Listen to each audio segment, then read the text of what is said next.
Olá pessoal, essa daqui é a aula 8 do curso de R para iniciantes. Nós vamos falar sobre o que são listas e como elas são utilizadas.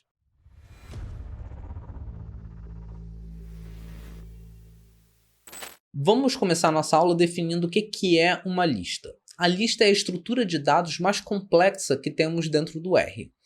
Isso porque ela aceita dentro dela todo tipo de dado, numérico, textual, fatores, mas também aceita outras estruturas de dados dentro dela. Ou seja, eu posso ter dentro dela matrizes, data frames, até outras listas, listas dentro de listas. Por isso essa é uma estrutura complexa, tá? Porque eu posso ter várias camadas ali. Ou seja, cada elemento dela é totalmente independente dos outros elementos. Por isso eu posso ter como primeiro elemento um vetor simples, no segundo elemento eu posso ter um data frame inteiro, e o terceiro elemento pode ser uma outra lista com vários outros elementos ali dentro. Daí vem a complexidade. Só que a lista, vai ser muito útil para a gente, mais na frente nós vamos ver isso aqui na aula. Ela vai ser muito útil porque ela é ótima para você armazenar todo tipo de informação ali dentro e é ótima para você automatizar alguns processos. Mas vamos agora ao nosso primeiro exemplo. Eu vou criar aqui uma lista dentro do objeto LT. Para isso eu vou chamar aqui a função list e dentro dessa lista eu vou colocar vetores numéricos, vetores textuais, uma matriz, um data frame e até uma outra lista. Estou nomeando todos esses elementos aqui. Vou rodar todas essas linhas. Já criei o meu objeto LT. Vamos ver o que temos dentro dele. Aqui, um vetor numérico, um vetor textual. Temos uma matriz, um data frame e, por fim, uma outra lista aqui. Como a minha lista foi nomeada, eu coloquei nome para todos os argumentos aqui, eu também tenho os nomes aparecendo aqui no meu console, todos seguidos aqui do operador cifrão. Ele que indica que esses elementos aqui são nomeados. Então agora nós já sabemos que uma lista também pode aceitar um operador cifrão, da mesma forma que um data frame. Vamos ver agora como que eu posso acessar os elementos de dentro de uma lista.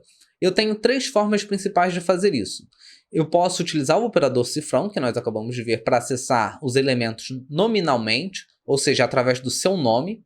Eu coloco aqui LT, cifrão e o DF, que é o nome do meu quarto elemento, que vai retornar diretamente aqui o data frame. Eu posso utilizar um colchete duplo. E o colchete duplo ele é uma característica exclusiva das listas. Somente as listas aceitam colchetes duplos, ou seja, um colchete dentro do outro. E aqui dentro do colchete eu posso colocar o nome ou a posição do elemento. Se eu coloco LT colchete duplo 4, eu estou pegando de novo o data frame. Mas a lista também pode aceitar somente um colchete, tá? Um colchete simples que funciona da mesma forma. Então aqui, quando eu utilizo o colchete simples, eu também acessei o data frame. Só que tem uma diferença interessante aqui entre essas três formas de acessar elementos da lista. Quando eu utilizo o cifrão e quando eu utilizo o colchete duplo, eu estou acessando os elementos de acordo com a sua classe original. Então, voltando aqui, quando eu utilizei cifrão DF, apareceu diretamente o data frame. Quando eu usei o colchete duplo, apareceu de novo diretamente o data frame. Quando eu utilizei o colchete simples, e aqui está o caso especial, antes do data frame apareceu essa linha aqui, cifrão DF, indicando que é um elemento de uma lista. Ou seja, para o R, quando eu executo esses comandos, quando eu utilizo o cifrão, ele entende que eu estou acessando o data frame diretamente. Quando eu uso o colchete duplo, aqui, e eu estou verificando isso com a função class, eu estou acessando novamente um data frame. Mas quando eu utilizo o colchete simples, a classe que o R identifica é uma lista.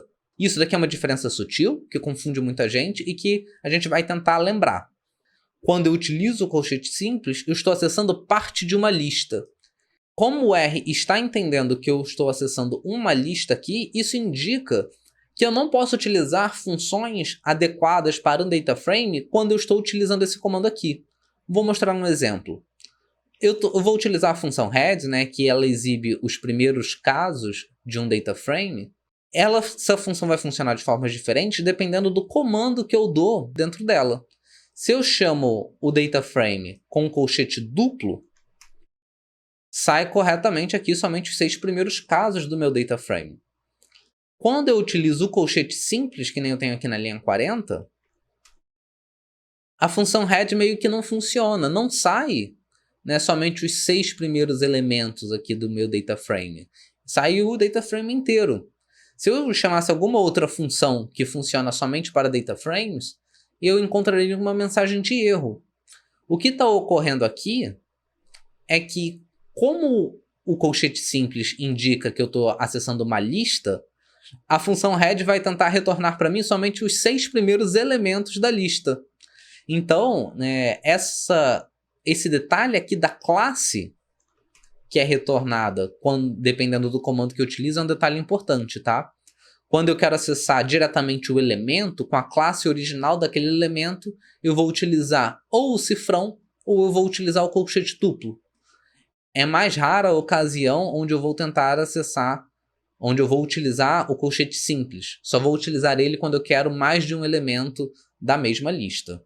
Outro ponto que nós temos que ver é que, embora eu esteja acessando os elementos de uma lista aqui diretamente, quando eu utilizo o colchete duplo, eu posso utilizar ainda, após os colchetes, depois de acessar o elemento da lista, outras formas de indexação específicas para o elemento.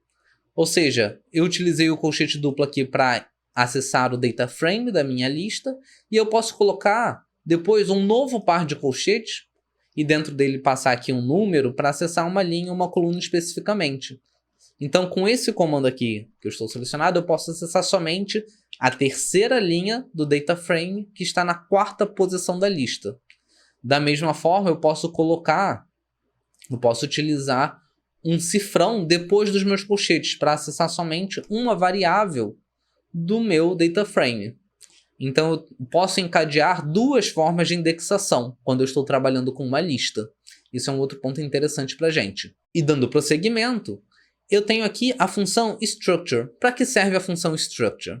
Ela vai exibir para mim todos os elementos que tenho dentro da minha lista, né? Especificando sua classe, quantos elementos tem ali dentro. Então, é uma forma que eu tenho para ter um overview de uma lista, sem ter que printar ela inteira dentro do meu console. Ela é até mais interessante aqui, né? A função structure a gente trabalhou com ela quando vimos o data frame, mas ela também é muito útil para trabalhar com listas, porque ela vai dar aqui um resumo de todos os elementos que eu tenho dentro da lista. Quando eu tenho até elementos que são data frame, ela exibe detalhes das variáveis do meu data frame. Quando eu tenho uma lista dentro de uma lista, ela também exibe informações das camadas mais interiores do meu objeto, as camadas mais interiores da minha lista. Vamos falar agora sobre as principais situações onde você vai trabalhar com uma lista. Eu vou falar brevemente aqui de 2 tipos de situações. O primeiro tipo é quando você vai precisar resgatar uma informação que é resultado de uma função. Eu falei no início da aula que a lista ela é muito útil para você guardar diferentes tipos de informações dentro dela. Então, muitas das funções que você utiliza no dia a dia armazenam as informações relevantes dentro de uma lista interna. Mesmo que o resultado que saia no output não tenha o formato de uma lista, internamente, quando o R está processando os dados, ele está armazenando dentro de uma lista. Por exemplo, vou rodar aqui um teste T com o nosso data frame de exemplo lá do começo da aula. O teste T é um teste estatístico simples para comparar médias. Vou rodar aqui o teste T e guardar os resultados aqui dentro desse objeto result. Vou rodar aqui o result e eu tenho um textinho com as informações básicas dos resultados, de estatística teste, grau de liberdade, o valor P, e algumas outras informações. Só que isso é a frente dos resultados, né? É a face. No background, para o R, ele está armazenando várias informações dentro da lista. O result para o R é um objeto que é uma lista. Sendo que tem várias informações, às vezes, que são armazenadas dentro do resultado que não aparecem para a gente. E às vezes a gente precisa resgatar essas informações de maneira mais específica. Por isso a gente precisa saber como acessar elementos de uma lista. E por isso é muito útil utilizar a função structure sobre né, o objeto que resultou de alguma função, para você saber exatamente como é a estrutura interna dele, para você poder acessar o nome dos elementos, saber onde está a informação que você precisa resgatar. É assim que a gente vai explorando, às vezes, resultados de uma função nova. Essa foi a primeira ocasião onde nós vamos precisar trabalhar com listas, acessar informações de dentro de uma função. A segunda situação é quando a gente vai automatizar algum processo. Ou seja, quando eu quero evitar de ficar copiando e colando a mesma função, a mesma linha de código para aplicá-la em diferentes elementos. A lista vai me ajudar a evitar esse tipo de situação. Como assim? Como que isso vai ocorrer? Dentro de uma lista, eu posso armazenar ali uma série de objetos, uma série de elementos que tenha características similares ou só elementos sobre os quais eu vou aplicar uma mesma operação. Vou criar aqui uma nova lista com 2 data frames, tá? O mtcars e o iris, que são data frames nativos do R. Vou criar o objeto lt2. Cada elemento dessa lista tem somente 20 linhas. Então vamos ver aqui o lt2. O segundo aqui, temos aqui o mtcars e depois o banco iris. Isso é só para exemplificar que se eu quisesse manipular esses 2 data frames da mesma forma, eu não vou ficar aplicando uma função para cada elemento, para cada data frame. Já que eu coloquei eles dentro de uma lista, eu posso utilizar uma outra função, muito comumente é a função lapply, que vai aplicar uma função em cada elemento da minha lista. Ou seja, o que a lapply faz? A lapply vai receber um objeto, que é uma lista, com vários elementos similares. Esse é o primeiro argumento da lapply. E o segundo argumento da lapply é o nome de uma função. É o nome de uma função qualquer, que eu não preciso colocar os parênteses aqui nessa função. E essa função vai ser aplicada a todos os elementos da lista. A exemplo aqui, a rede vai printar somente os 6 primeiros casos de cada data frame. Quando eu rodo essa linha, eu tenho os primeiros casos de cada elemento. Da mesma forma, eu posso utilizar outras funções que necessitam argumentos adicionais. Vou utilizar de exemplo aqui a função select do pacote dplyr. Tá? Essa anotação que eu coloquei aqui, nome do pacote e depois 2 pontos 2 vezes, é um tipo de anotação que se utiliza quando você quer chamar uma função de um pacote não carregado. Isso te poupa o trabalho de chamar a função library quando você quer utilizar somente essa função, de maneira isolada. A função select, eu preciso passar para ela, como um argumento, as posições ou nomes das variáveis que eu quero extrair do meu data frame. Como eu tenho aqui 2 data frames, eu vou selecionar a segunda e a terceira variável de cada um deles. Por isso, eu vou chamar aqui, como segundo argumento da lapply, o nome da função, dplyr select. Como terceiro argumento, vai ser as colunas que eu quero, que naturalmente seriam o argumento que eu passaria dentro da select. Agora eu vou passar dentro da função lapply. Quando eu rodo essa função aqui, eu estou acessando somente a segunda e a terceira coluna de cada data frame. Então, a mesma operação realizada sobre cada elemento da lista. No meu exemplo, eu tenho somente 2 elementos, mas eu poderia trabalhar com listas com 25, 50 elementos. Uma outra alternativa é utilizar a função map do pacote purr. E o pacote purr foge já um pouquinho do escopo da nossa aula, mas eu recomendo esse pacote para vocês examinarem e olharem o manual deles para verem outras funções que são muito úteis para você trabalhar com conjuntos de listas.